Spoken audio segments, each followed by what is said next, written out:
Bismillahirrahmanirrahim. Alhamdulillah wassalatu wassalamu ala Rasulillah sallallahu alaihi wasallam wa ala alihi wa ashabihi wa man tabi'ahum bi ihsanin ila yaumil amma ba'd. Elok juga saya mengenal beliau sepintas lalu. Beliau merupakan salah seorang mantan penggarah strategi hal ehwal orang Melayu Islam dalam parti DAP suatu ketika dahulu. Berada di hadapan tuan-tuan dan puan-puan untuk memberi satu taklimat. Jadi di sini terlebih dahulu saya ingin memperkenalkan diri saya lah. Siapa sebenarnya Muhammad Razali ini? Saya ni anak jati Pulau Pinang, lahir di Pulau Pinang, besar di Pulau Pinang, belajar di Pulau Pinang. Saya ini merupakan bekas setiausaha politik kepada ataupun lebih dikenali sebagai Lim Guo Eng, pegawai tugas-tugas khas dia. Kami dilatih oleh pakar-pakar daripada luar negara. Saya dilatih hampir 3 tahun oleh pihak Israel.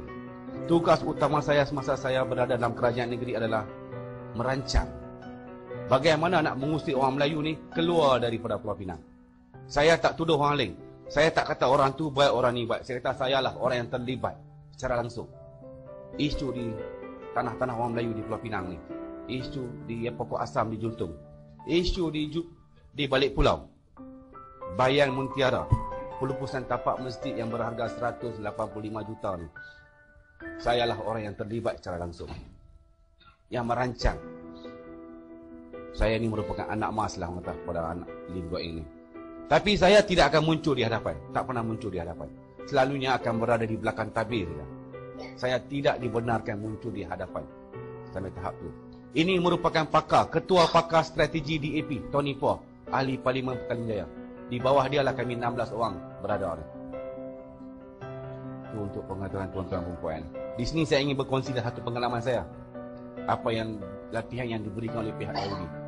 Di sebelah Ketua Menteri Pulau Pinang, beliau merupakan pengarah urusan Ivory Property yang telah mengambil projek Bayan Muntiara. Bayan Muntiara ni bukan diberi secara open tender.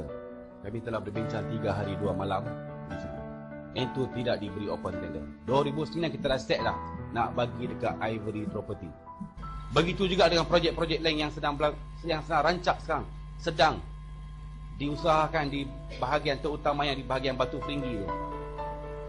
Island Resort, Moonlight Bay, semua itu merupakan sayalah orang yang terlibat. Walaupun tak dapat kelulusan disebabkan di lereng bukit, tetapi saya berjaya menggunakan kuasa yang ada kat saya menginfluence kerajaan negeri supaya memberi kelulusan kepada Ivory Property. Banyaklah saya buat di sana tuan-tuan. Merampas tanah-tanah orang Melayu, merobohkan kedai-kedai orang Melayu itu, sayalah orang dia. Kalau kami tahu kata dia tu tak sokong Pakatan Rakyat, tak sokong DAP, kita akan pastikan kedai dia akan diroboh. Walaupun dia ada lesen, tak ada apa, kita akan cari teknikal apa pun untuk merobohkan kedai dia, atau sekurang-kurangnya menyaman dia, bagi denda. Macam tu cara kami. Kalau dia tu merupakan penyokong Pakatan Rakyat, you tak ada lesen pun tak ada masalah, kita akan benarkan you berniaga. Contoh saya boleh bagi. Tuan-tuan kalau pergi ke Pulau Pinang, pergilah di jalan New Lane, berhampiran dengan Hotel Sunway. Di sana merupakan penyokong-penyokong tegar DAP yang menjaga di sana. Mereka tidak mempunyai lesen ke apa pun tidak. Disebabkan mereka hardcore DAP, kita sanggup tutup jalan daripada pukul 4 sampai pukul 12 untuk memandangkan mereka menjaga. Sebab mereka penyokong DAP. Kalau penyokong UMNO ke Barisan Nasional, padah yang akan menanti dia.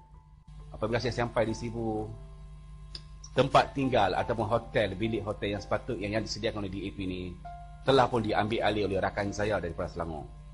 Jadi kita maklumlah bila dah bubar dewan tu, hotel penuh tiba-tiba. DAP usaha untuk carikan satu tempat tinggal untuk saya. Tak dapat. Last kali pukul 7.30 barulah pihak DAP membuat satu keputusan. Akhirnya saya telah ditempatkan di salah sebuah gereja di Sibu. Di asrama gereja. Kiri kanan padri-padri daripada luar negara duduk. Saya tanya dekat dia, apa you buat sini hampir 5 tahun? Nama dia Martin. Beliau ni fasih berbahasa Melayu. Cukup fasih, padri ni.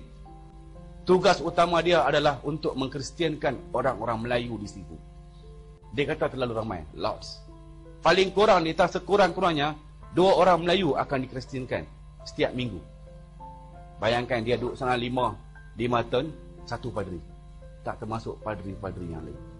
Saya nampak tuan-tuan, depan mata saya ni, 2 orang gadis Melayu pakai tudung labuh, pakai baju kurung, masuk ke dalam gereja. Mereka pergi ke mana? Tempat semayang orang Kristian dalam tu, Dewan Semayang. Menghampiri Dewan Semayang orang Kristian, nampak satu papan kenyataan. Tahu dia tulis apa? Muslim and pet not allowed. Orang Islam dan binatang tak dibenarkan masuk. DAP bertanding 15 kursi di Sarawak. Kami menang 12. Kali pertama DAP menang. Saya berjaya menghasut mereka semua ni supaya membenci kerajaan Barisan Nasional. Saya buat benda ni. Kita pun guna politik wang juga. Siapa kata DAP tak guna politik wang? Kita guna lagi banyak. DAP, kekuatan atau kewangan DAP sekarang ni terlalu kukuh. Saya berani jamin, saya berani kata DAP merupakan satu parti yang paling kaya dalam Malaysia ni. Paling kaya. UMNO pun tak kaya macam DAP. Kekuatan ekonomi yang mereka ada sekarang selepas 2008 ni berbeza. Cukup berbeza. Jadi kita buat satu keputusan, ingin menjemput 12 calon yang benar di sana datang ke Pulau Pinang untuk merayakan bersama-sama kami. Saya tanya dekat rakan saya, kenapa padri ni semua hadir? Sedangkan ini cuma majlis makan malam DAP saja. Dia kata mereka merupakan ketua-ketua padri daripada beberapa negara asing. Rasa macam satu sanksi kat saya ni. Majlis makan malam DAP pasti apa? Ketua padri luar negara dengan dalam negara hadir. Rasa tak puas hati. Tapi saya diam. Saya mendiamkan diri. Datang pula seorang padri daripada Seri Aman. Nama dia Padri Jackson. Ucapan beliau, dia kata mereka telah membuat satu frame time. Dalam jangka masa 10 tahun, mereka akan pastikan agama resmi Malaysia adalah agama Kristian. Dan pada masa itulah YB Jeff telah bangun dan memberi satu kenyataan. Dia kata apa? Pihak DAP telah setuju untuk bekerjasama dengan pihak Kristian untuk menjayakan misi ini. Kita akan berganding bahu dengan pihak Kristian untuk pastikan dalam masa 10 tahun agama resmi Malaysia adalah agama Kristian. Ini tuan-tuan, saya ingin memberitahu. Apakah rancangan DAP sekarang kalau dapat Taman Putrajaya ni? Banyak rancangan. Saya ni bersekongkol dengan mereka. Okey? Saya bersekongkol dengan mereka. Banyak rancangan yang dibuat oleh pihak DAP. Seperti yang saya katakan tadi, saya tak tuduh orang lain. Saya lah orang yang terlibat secara langsung. G17 inilah yang menggerakkan semua jentera-jentera DAP secara dalaman. Tapi benda yang pertama ni saya tahu 5 Mei. Yang pertama ni saya tak terlibat. 5 Mei baru saya sedap mereka ingin menjadikan agama resmi Malaysia adalah agama Kristian. Dalam masa 10 tahun. Untuk pengetahuan tuan-tuan dan puan-puan, hampir 90% kepimpinan DAP adalah beragama Kristian. Kami ingin menjadikan Malaysia sebagai sebuah republik macam Singapura. Sebab itulah kami cukup rapat dengan kerajaan Singapura ni. Cukup rapat. Yang di Pertuan Negeri di kalangan orang Cina saja kita mau. Sistem raja berperlembagaan. Ni mungkin ramai orang duk cerita benda ni. Kita akan hapuskan. Lim Kit Siang biasa kata dalam satu mesyuarat, raja-raja yang ada di Malaysia ini adalah daripada keturunan lanun, perompak dan pencuri. Semasa pertabalan Duli Yang Maha Mulia Seri Paduka Baginda yang di-Pertuan Agong, tengok bagaimanakah mereka menghina mencaci raja. Kerana apa? Mereka yakin kalau dapat Tawan Putrajaya, itulah pertabalan agung yang terakhir di bumi Malaysia ni. Lepas ini tak ada dah. Kita akan lantik presiden. Kita akan turunkan 9 raja. Tengok sejarah Singapura. Yang pertama yang dia pegang Melayu. Lepas itu semua Cina, India, Cina, India, Cina, India. Ya. Azan kita tidak akan benarkan. You nak azan dalam masjid atau dalam surau? Bukan di luar. Ini mengganggu hak asasi agama dan bangsa lain.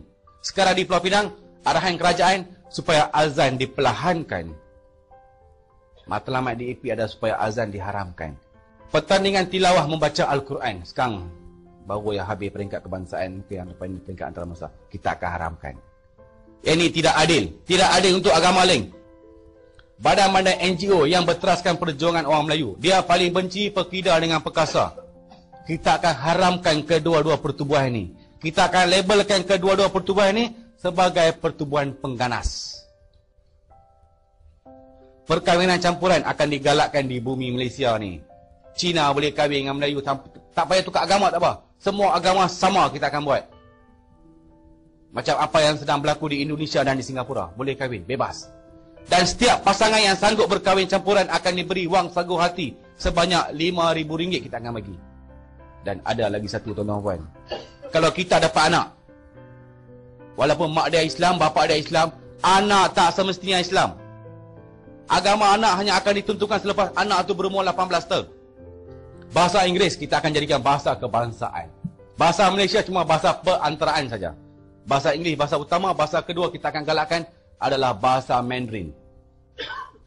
Mata pelajaran agama Islam akan dimasukkan daripada sistem pendidikan Malaysia. You nak belajar agama, you belajar di surau, masjid atau di madrasah. Bukan di sekolah. Di sekolah kita akan ajar akademik saja. Inilah pemimpin tertinggi Parti Komunis Melayu akan dibawa kembali ke Malaysia. Benda ni kita bincang dalam mesyuarat Pakatan Rakyat. Kita tanya dekat Anwar Ibrahim. Anwar kata, as long saya jadi PM, tak ada masalah. Kita akan bagi dia masuk. Benda ni DAP yang bawa usul ni. Ngah dengan Ngeh. Mereka merupakan anak saudara kepada Jinping. Inilah agensi kerajaan pertama yang kita akan bubarkan. Selepas 2 minggu kami tawan Putrajaya. MARA. Bagi kami, MARA merupakan satu agensi perkauman. Sebab dia tolong orang Melayu. Syarikat-syarikat GLC selepas ni akan diterajui oleh orang-orang Cina atau orang-orang India. Di Selangor pun dah berlaku dah di PKNS. Di Pulau Pinang pun dah berlaku dah di PDC. Dah. Dia kata Malay is not capable. Tuan-tuan tahu tak? Salah satu mesyuarat Lim Kek Siang dengan Lim Kuan kata apa tahu? Bangsa yang paling bodoh dan paling malas dalam dunia ini adalah bangsa Melayu. Dia kata nilai seorang Melayu ni tak. Dia kata nilai, we can buy the Malay which $100 ni. Value each Malay, dia kata. Nilai seorang orang Melayu ni bernilai RM100 saja. Lagu Negaraku dengan bendera Malaysia telah pun diubah suai. Dan bendera Malaysia untuk pengetahuan tuan-tuan, di tengah-tengah tu bintang tak ada, bulan tak ada, benda lain yang ada. Warna pun telah ditukar. Regimen Askar Melayu merupakan satu regimen yang paling dibenci oleh DAP.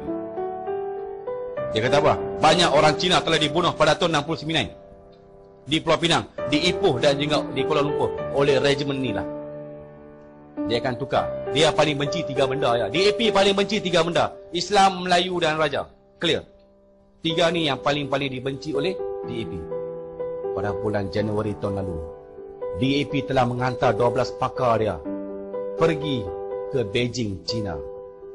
Mereka berada di sana hampir 3 bulan untuk membuat kajian dan juga latihan bagaimana nak mengurangkan kaki tangan kerajaan. Sebab tu Tony Buah berani kata, kalau kita dapat tawan Putrajaya, kita akan kurangkan kaki tangan kerajaan. 2 hari perayaan orang Kristian, Good Friday dengan Easter Day, akan diumumkan cuti umum. Cuti ni cuti wajib. Walaupun Kelantan ke, Terengganu ke, Kedah ke, kena ambil, bukan cuti pilihan. Tapi apakah hubungan istimewa Israel dengan DAP? Kalau tak istimewa, kami tidak akan dilatih hampir 3 tahun oleh pihak Israel.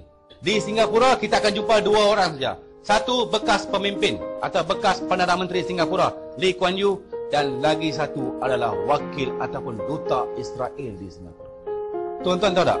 Pihak Israel telah setuju memberi dana sebanyak 300 juta USD untuk PRU yang ke-13 ni. Semasa itulah tuan-tuan boleh melihat kempen pilihan raya yang paling ganas akan berlaku di bumi Malaysia ni. Kalau tuan-tuan tak percaya sekarang, tak apa. Bila berlaku masa itulah tuan-tuan akan mengingat saya apa yang saya kata ni. Kita pun nak tanya juga, pasal apa yang pihak Israel ni sanggup bagi duit sebanyak tu? Takkan saja-saja dia nak bagi ke? Mesti ada sebab. Sebabnya Lim Kok In telah berjanji, sekiranya Putrajaya kami tawan, kita akan serahkan Port Dickson sebagai base tentera Israel yang baru.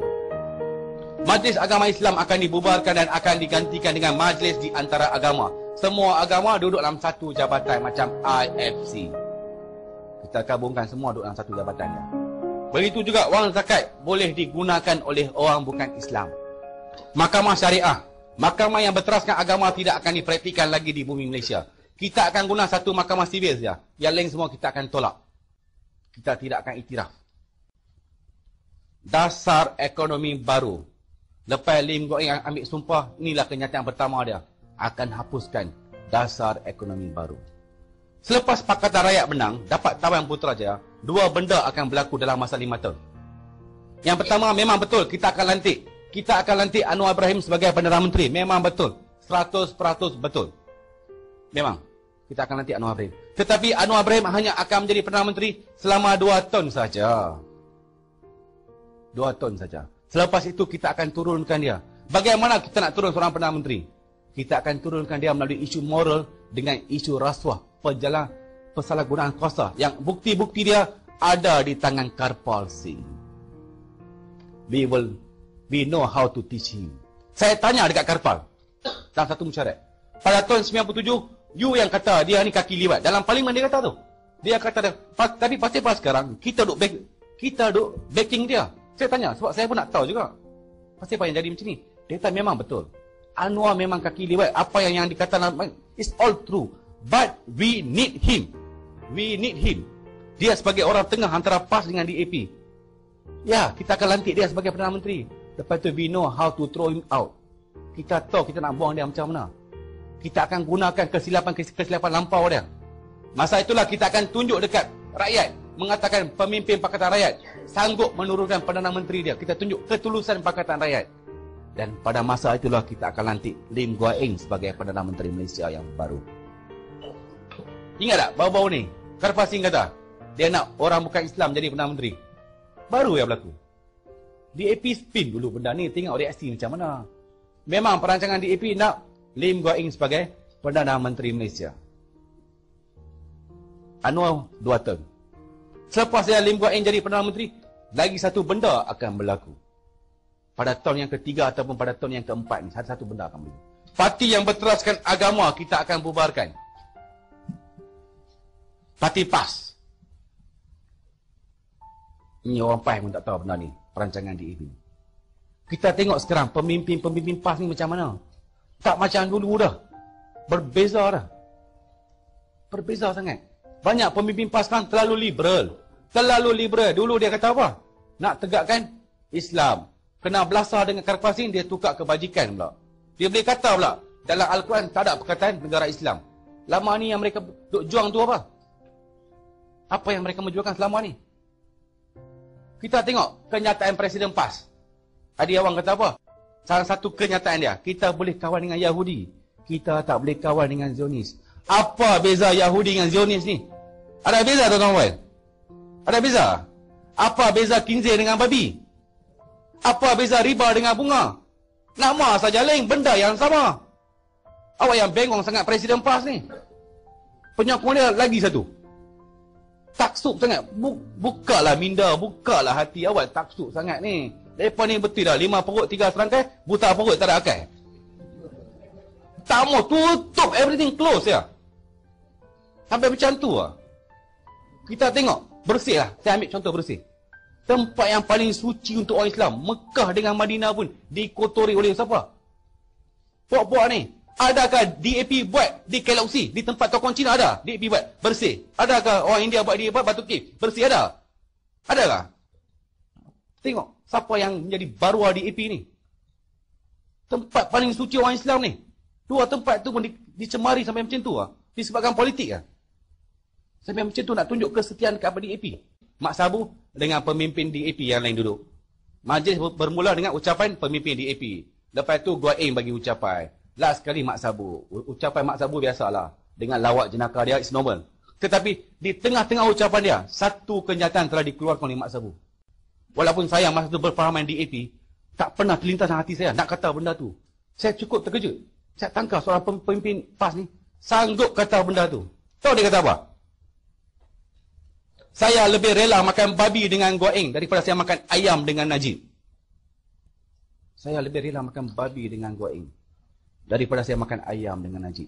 Dah kata macam tu. Penyokong dia yang duduk kat belakang tu takbir lagi. Mereka takbir juga untuk tu pun. Sampai tahap tu lah. Nak tunjuk kata pass for all.